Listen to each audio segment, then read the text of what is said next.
There's no feeling more intense than starting over.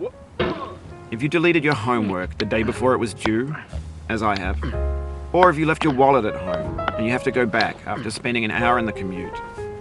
If you won some money at the casino and then put all your winnings on red but it came up black. If you got your best shirt dry cleaned before a wedding and then immediately dropped food on it. If you won an argument with a friend and then later discovered that they just returned to their original view. Starting over is harder than starting up. If you're not ready for that, like if you've already had a bad day, then what you're about to go through might be too much. Feel free to go away and come back. I'll be here. Alright, thanks for coming with me on this trip. I'll understand if you have to take a break at any point. Just find a safe place to stop and quit the game. And don't worry, I'll save your progress, always, even your mistakes. This game is a homage to a free game that came out in 2002, titled Sexy Hiking. The author of that game was Jazzuo, a mysterious Czech designer who was known at the time as the father of B-games. And B-games are rough assemblages of found objects. Designers slap them together very quickly and freely, and they're often too rough and unfriendly to gain much of a following. They're built more for the joy of building them than as polished products. In a certain way, Sexy Hiking is the perfect embodiment of a B-game. It's built almost entirely out of found and recycled parts, and it's one of the most unusual and unfriendly games of its time. In it, your task is simply to drag yourself up a mountain with a hammer. And that act of climbing, in the digital world or in real life, has certain essential properties that give the game its flavor. No amount of forward progress is guaranteed. Some cliffs are too sheer or too slippery. And the player is constantly, unremittingly in danger of falling and losing everything. Anyway, when you start Sexy Hiking, you're standing next to this dead tree that blocks the way to the entire rest of the game. It might take you an hour to get over that tree, and a lot of people never got past it. You prod and you poke at it, exploring the limits of your reach and your strength, trying to find a way up and over. And there's a sense of truth in that lack of compromise. Most obstacles in video game worlds are fake. You can be completely confident in your ability to get through them once you have the correct method or the correct equipment or just by spending enough time. In that sense, every pixelated obstacle in Sexy Hiking is real. The obstacles in Sexy Hiking are unyielding, and that makes the game uniquely frustrating. But I'm not sure Jazzuo intended to make a frustrating game.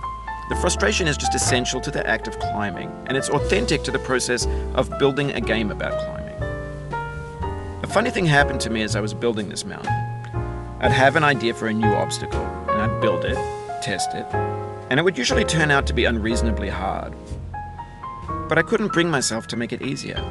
It already felt like my inability to get past the new obstacle was my fault as a player rather than as a builder.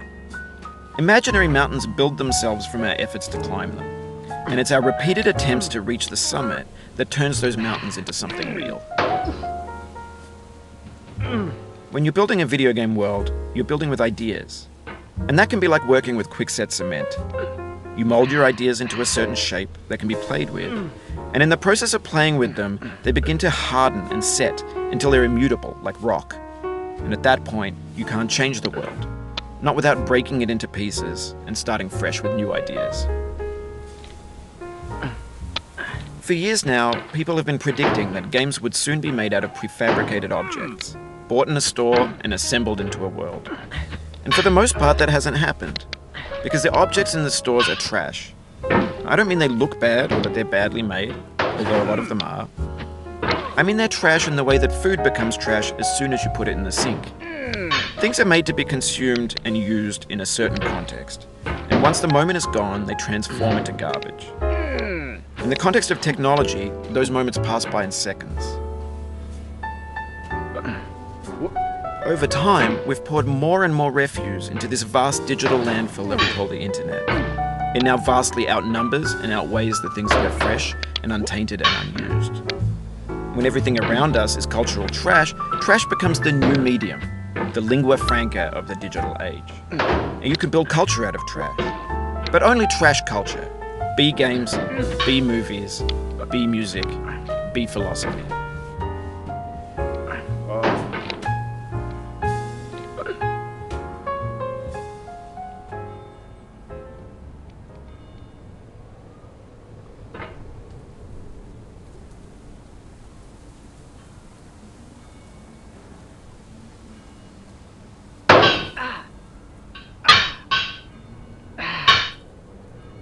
Maybe this is what digital culture is.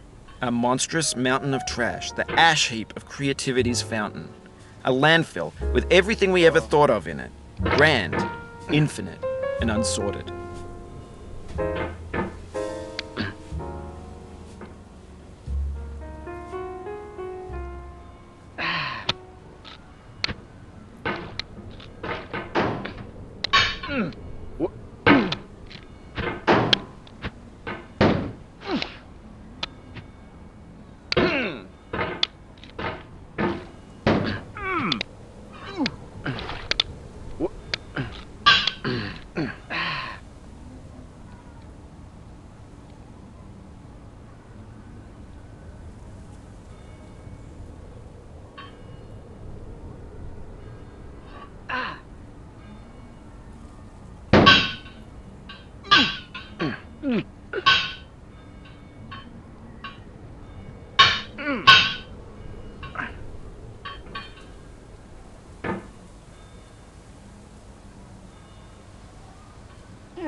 There's 3D models of breakfast, Gen X's fanfic novels, Scan magazines, green screen Shia LaBeouf, banned snuff scenes on Lively.